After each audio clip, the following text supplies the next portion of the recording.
Hello, everyone.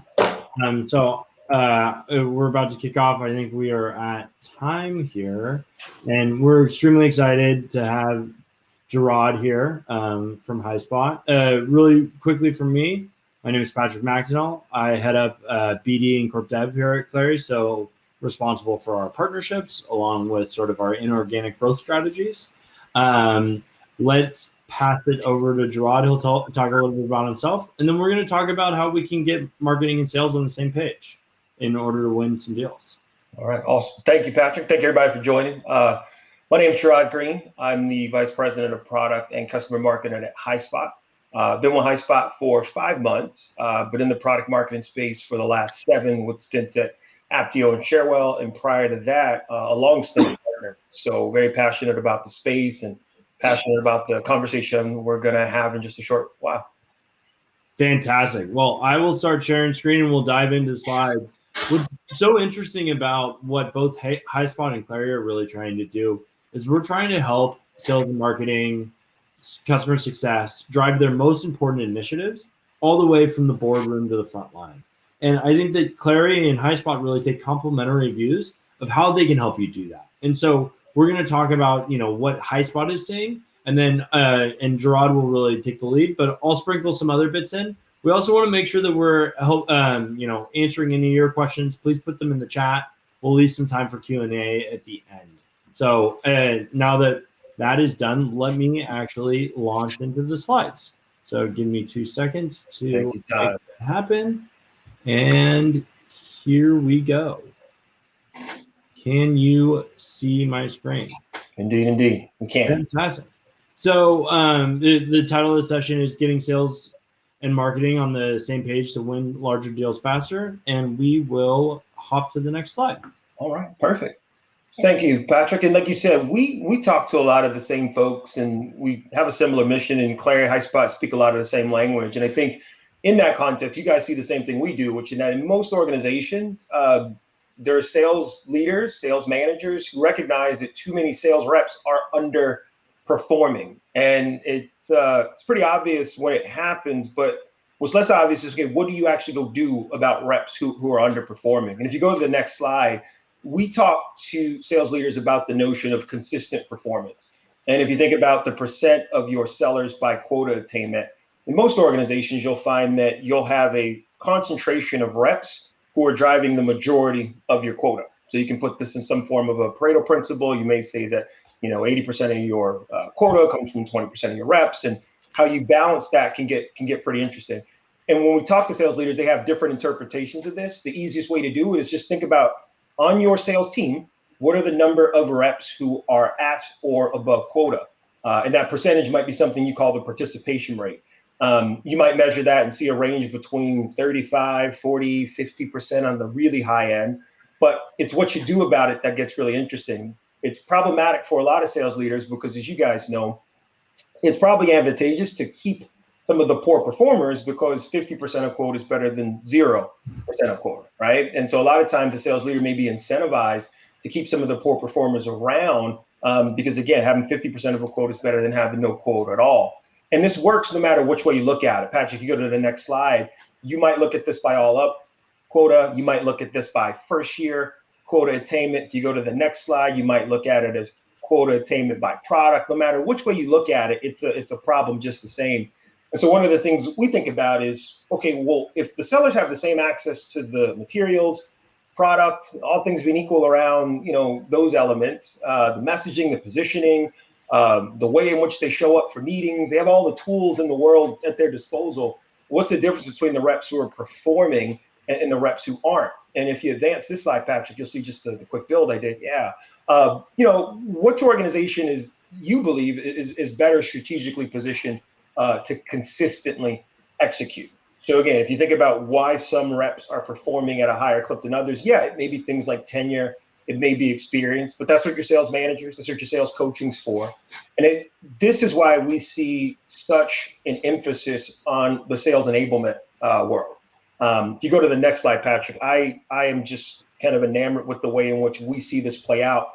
When you are able to drive more of your reps to perform consistently, you not only see the benefits in terms of your ability to hit the number this year, it actually becomes something you can do over time consistently. So now you're building out that engine for scalable, repeatable growth, which we all love so much. So that consistent performance does unlock that revenue engine. And now as a sales leader, you're able to do things like confidently onboard new capacity. So if you want to bring in and build new reps up faster, ramp them quicker, you can do that with more confidence. Now you start to improve forecast accuracy. When you say deals will close, they close. Now you're able to have a different conversation about the way you manage the pipeline. You start to optimize sales costs. So you start to spend on the things that drive the results you want and stop spending on the things that don't. And we believe most importantly, this is one of the biggest benefits we see from the base, is you actually improve rep morale. It's a funny thing. When everybody's winning deals and people are productive, people tend to be happier. And when people tend to be happier, they stick around. And when they stick around, you don't have to kind of eat the cost to replace a rep, which we found is high as, in some organizations, as much as about $125K to replace a rep. Like all things considered, fully burdened costs to replace a rep costs a lot of money. And so when you think about how do I take my underperforming reps, get them consistently performing, that's where we look at the magic of sales enablement. And so again, when you think of the growth in the space, we work closely with the Sales Enablement Pro community, and they just launched their 2021 survey, and they've shown that now 75% of organizations have a strategic sales enablement function. It represents about a 19% year-over-year growth. And that function is correlated with higher levels of business performance, including higher win rates. And if you go to the next slide, this is one of the statistics we love so much, is that the respondents showed that for every 50K additional invested in the sales enablement is correlated with the 1% improvement in the win rate. So again, if you think about the ROI of sales enablement, we're starting to see this play out pretty clearly. And again, it's not just about getting the reps the content they need or getting them the tools they need just in time. We're seeing sales enablement evolve to a much more strategic function, whereby if we can arm the reps, if we can train the reps, we can coach the reps to make sure that they have all the materials they need, not just to have the conversation in the first meeting, but to actually drive and execute the strategic initiatives. We're that much closer to driving the consistent performance we need to build that scalable revenue engine. You go to the next slide for me, Patrick. And we just, again, encourage anyone in the chat to chime in if you have a point of view or question to ask. We're here to do that for you. So that's what HighSpot is, and that's what HighSpot does. We have about over 600 customers across the world who use HighSpot to improve the performance of their sales team, full stop. And the way they're able to do that is going to play out in multiple scenarios. I think most folks would recognize us as the world's leading sales enablement platform, but this, again, goes beyond just content, and I'm excited to talk a little bit about what that means in context. You go to the next slide, sir. Let me just pause you really quickly. One of the things that I'm so excited about when we're talking about HighSpot, we're talking about Clarity, we're talking about generation revenue, is we're seeing this convergence of best-in-class tools really coming together to drive value together. And so if you're thinking about your revenue process from end to end, and Clary's helping you drive sort of the deals and the forecast, you need to have the right plays to run in that. You need to know what your reps are doing and how you can enable them properly to deal with certain objections. Maybe it's around pricing. Maybe you're getting stuck in S2 to S3 that's getting called out. How do you actually build that? And so you see this intersection of these different tools, and you're seeing it across all of the revenue driving activities and groups in the organization. So I just think, just adding to what you're saying, Gerard, I think that's so exciting and can see why there's clear value to what you guys are bringing with HighSpot. So I'll flip that. Yeah, absolutely. And I think you guys see it as well. When you think of the sales enablement function, one of the things I get excited about is the notion of how it brings these teams together. So even though we lead with sales enablement, and even though you may hear terms like revenue enablement, that is what we're doing, right? We're trying to make sure that the teams who are customer facing, who are generating the bulk of revenue, are all on the same page. And I use that term a lot, literally, to think through the ways in which you might find misalignment across these teams. The misalignment across these teams can be high if any one of these groups feels like they have a better or different point of view on how we should actually execute our go-to-market strategy. And so a lot of times when you see the execution of go-to-market strategy, it's not that the communication wasn't delivered, right? It wasn't awareness of what the strategy was.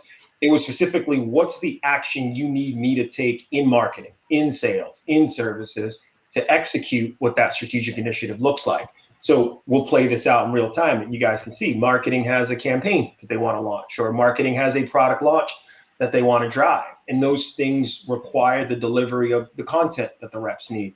And that content needs to be on brand, on message. And when it is, we're able to drive the conversion rates because there's a consistent narrative and story through the experience that your buyers have at the website, through the first conversation with the development rep, all the way to the first meeting with an account executive, right? No one's been disqualified because we're using off-brand or weird materials that don't align to the journey that they've taken so far. Now that handoff into sales gets interesting because how do we make sure that they're able to pick that conversation up and stay aligned to what we're communicating through the campaign, through the launch, through the compete strategy? And so again, you need these teams on the same page in the room to develop the strategy, but the execution is typically where these things fall apart. Because again, if I have multiple disparate tool sets, if I have multiple repositories, if what we're doing from a training and coaching perspective is broken, it's hard to build that synergy. And sometimes we forget about our customer success team, right? So our post-sale team is now deploying on that vision and delivering the value that we promised at the top in the middle of the funnel to make sure that that value is being realized at scale. So now not just leveraging their expertise and services, but making sure that as new capabilities launch, as new products become available, as new competitors into the landscape, they're just as enabled and empowered to make some of the decisions that need to be made to get the most value from the customers that they're spending time with. And again, taking care of our customers has to be at the forefront because again, that's one of our largest kind of revenue sources is the customers we already have. So getting these teams on the same page theoretically may seem easy, but it's the execution, right, of how those teams drive those handoffs through both the ways in which they execute the content, to which they leverage the training that they've been provided, and to which they can get the skill and deal coaching necessary to facilitate some of those favorable outcomes. So we spend a lot of time in this as a go-to-market team, and I want to challenge you guys to think about some of the strategic initiatives you all have to drive in your organizations in the next 12 to 18 months. There's a pretty good range. I have a few on the next slide that look at the core challenge you're going to have in executing these initiatives is all down to just changing rep behavior. And it may be to make sure that they know sort of the market context when you launch a new product.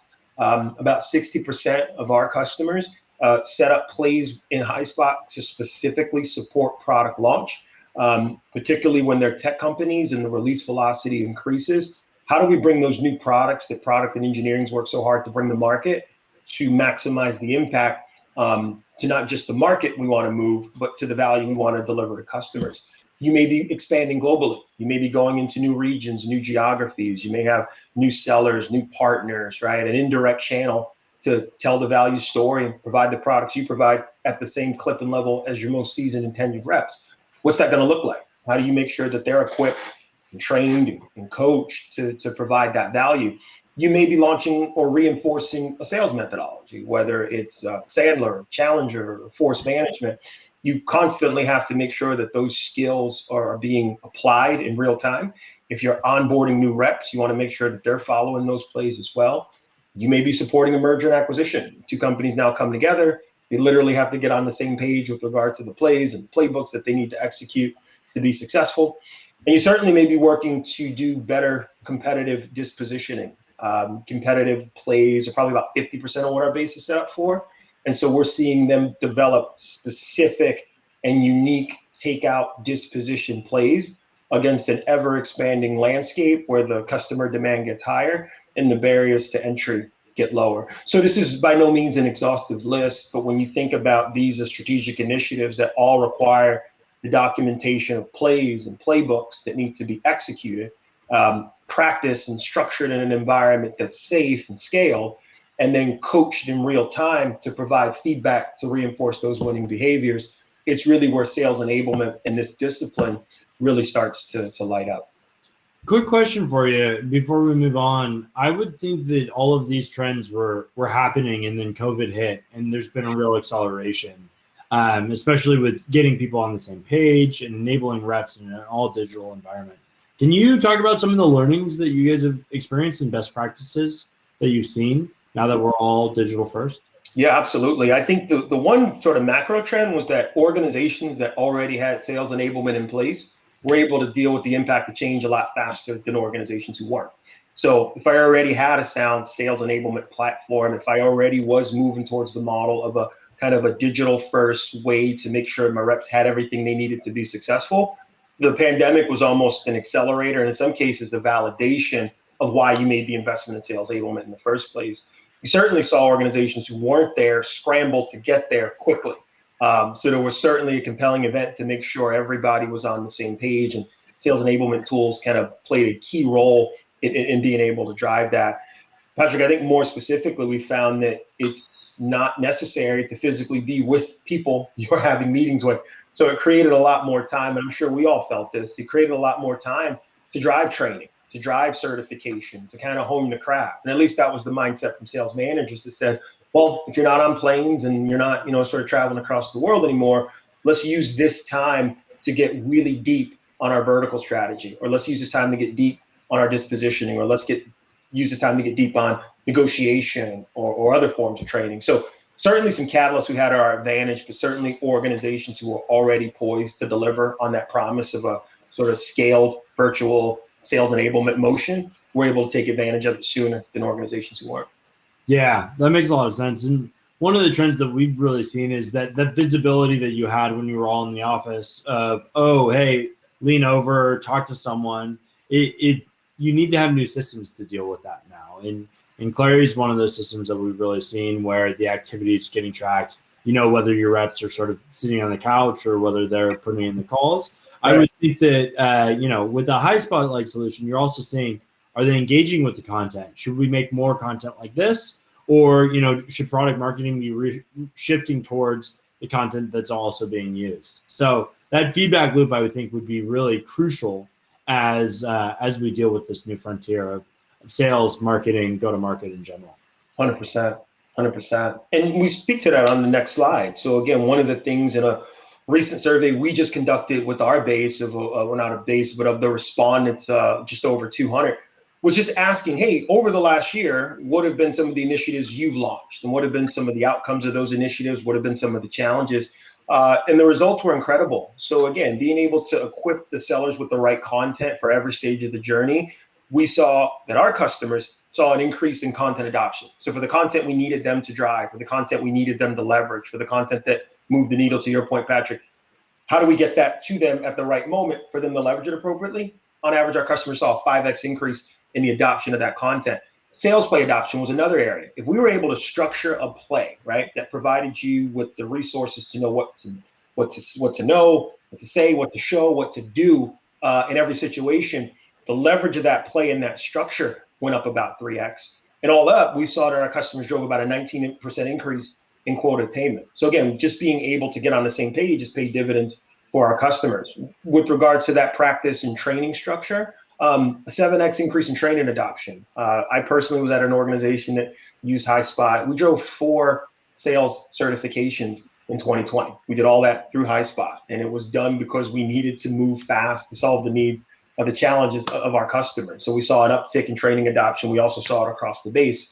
And for reps who were starting, right, again, to your point, Patrick, if I started 2020 and I was a new rep and I was on a cycle to get productive in 6 months, how are we able to cut that time down? Because that's now value we can add back that we maybe didn't plan to. So we can ramp reps faster. We can drive the productivity quickly.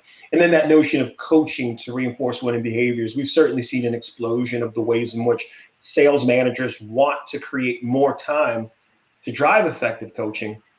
And it really relies on how quickly can they get the insights to go coach against. So if we're using the analogy of just game tape from a football game, I want to make sure that people are doing the right things. And the faster I get the game tape that I'm able to coach on, the faster I can apply that feedback for them to get better. So again, that notion of being able to have those insights for us has been a game changer insofar as how we are able to help customers get the insights they need to be effective. And I'll close on one final point because I know we're pressed for time here. The last slide talks of the questions you'll need to ask yourself if you're going down the path of those initiatives in the next 12 months. How will you know if your reps understand what those key initiatives are? How will you know if they're executing on those key initiatives? How will you know how the audience is responding to this with some of the more leading indicators like engagement with your content or consumption of the training that the reps are going to need to use to drive that initiative? And then are the initiatives driving the business results? Again, we can look at pipeline added, we can look at pipe close and close won deals.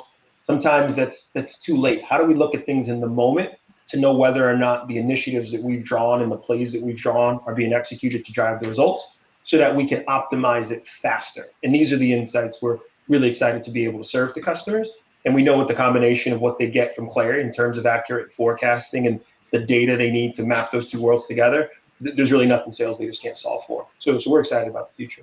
Yeah, absolutely. Would be really interesting, for Clary this year. We're looking at a couple different key growth initiatives. We're launching new products, we're expanding geographically, we're building out new market segments. Those are sort of three that are top of mind for us. What have been some of the key ones for HighSpot this year? Yeah, so for us, it's those three.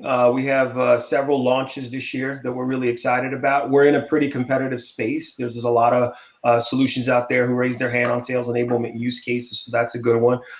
We also look at the notion of vertical selling. So our ability to provide a value prop to different industries is always a key one for us. They're never an exhaustive list. I'd also talk to some persona mapping as we engage new personas and sales leaders. It's important for us to know who these folks are, how we create value for them, how to speak their language and map to their executive priorities. So those are ours, and not so different from the ones that we hear from our customers as well.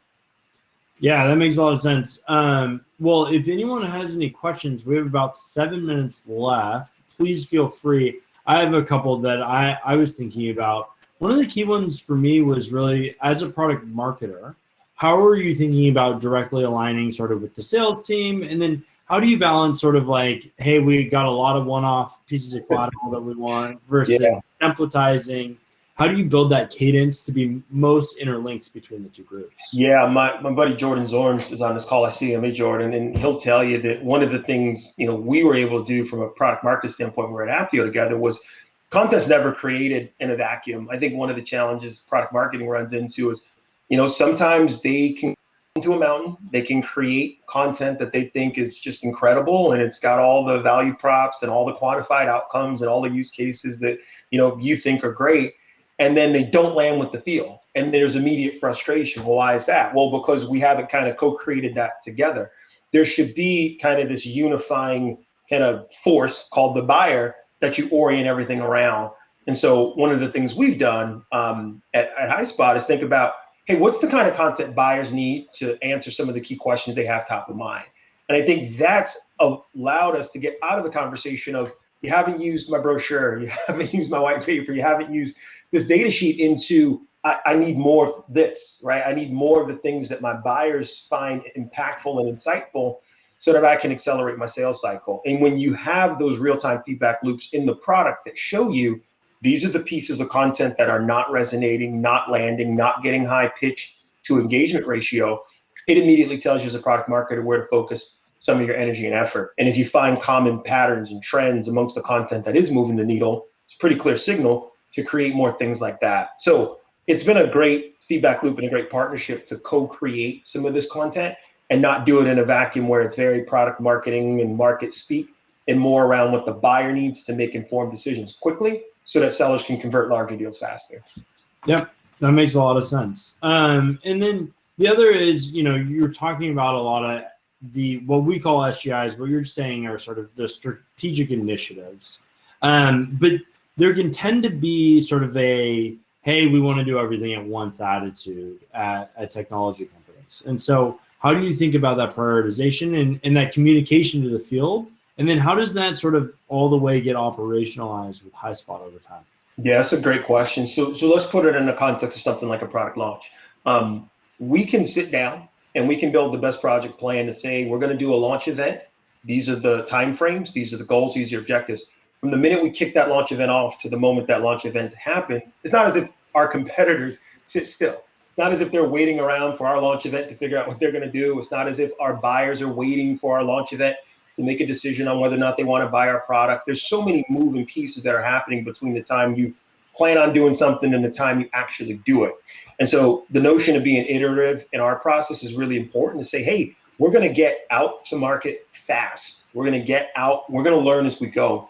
And I think that feedback loop of the insights is valuable to us because I'd rather know if something's working early than know it's not working late. And so that ability to I don't want to say fail fast, but I do think in terms of sort of those agile methodologies of kind of learning what's working, testing, vetting, validating, smaller focus groups, and really working together, as opposed to kind of these stovepipe alignments where these rigid handoffs happen and then the feedback loop is explosive and violent. We want something that we're all in the tent together around. And the one thing that has unified us has been just data, right? Our ability to get these strategic, actionable insights prompts us all to just stop and say, that's working, pour some gas on it, or that's not working, let's knock it off. And so, again, same insights you guys provide from Clarity. We have insight into what's working and what's not, so we know where to invest and where not. So again, that feedback loop has been critical for us, and our customers feel the same way. Yeah, one of the key intersection points that we've really seen is like what's generating pipeline, what's not. And, with marketing owning sort of that pipeline number, that's such a clear intersect. And so building the right processes around that, enabling around it, really tends to be a huge beneficiary. We have one question here as well. So for Beth, what are the best platforms, methods to use to keep the feedback loop open between marketing and sales? Yeah, so for us, it's been the combination of multiple tools and like a single kind of a dashboard. I'm going to be biased and put my HighSpot hat on to talk about the way we use scorecards to do this. But for most organizations, you're building out your own set of scorecards that pull data from multiple places. So as long as that data dictionary is clean, people understand the metrics and the KPIs you're mapping to, they can make informed decisions. And then the touch points have certainly increased as well. I think we are probably still a little more removed from kind of our, quarterly 2-day-long QBRs where everybody gets to kind of present how the business is running. And now the nature of being virtual allows for us to do that a lot more often. And so we're in a mix of tools. Clary's at the center of it, HighSpot's at the center of it, and our ability to kind of look at, and Salesforce is at the center of it, our ability to kind of look at how deals are moving through the funnel, how campaigns are being resonated, or how our audience is resonating with the campaigns through both of our content, our training, our coaching, our guidance. And then also how that plays a role in kind of building and closing pipeline has been tremendous. And I'll add a fourth pillar. We've turned up the volume on our win-loss analysis.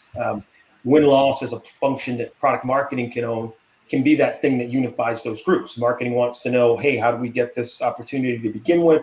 What channels did we touch them through? Sales wants to know, hey, what did we do in the deal that worked, that resonated, that didn't? Product wants to know what were the magic features that compelled. Customer success wants to know what role did they play in helping close it or not close it.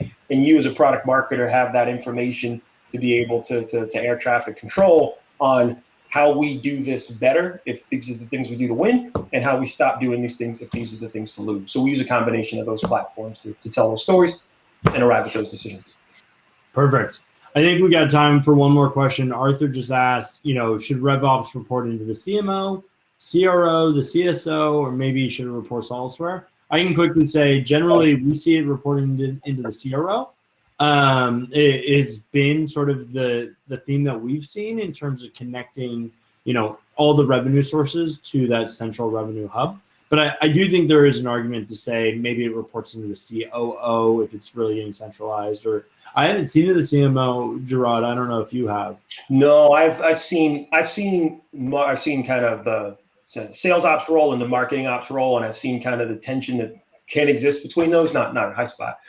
We have a center of excellence, so our RevOps is a centralized model, and so I've seen that be really effective in getting the revenue teams on the same page with the shared center of guidance and principles. So I've seen that be really effective, and I've talked to some other revenue leaders who have found a ton of value in decentralizing it and saying not sales or marketing, but revenue.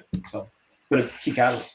Perfect. Well, hey, everyone, thank you so much for joining. Gerard, really appreciate it. Pleasure. And looking forward to continuing the journey of joining the revenue groups together and helping companies achieve their strategic initiatives. All Thank right. you all. And please join, go back to the sessions, and there will be another live sessions. I actually am leading one right now. So thank you again, and talk to you all soon. All right. Thanks, everybody. Appreciate you.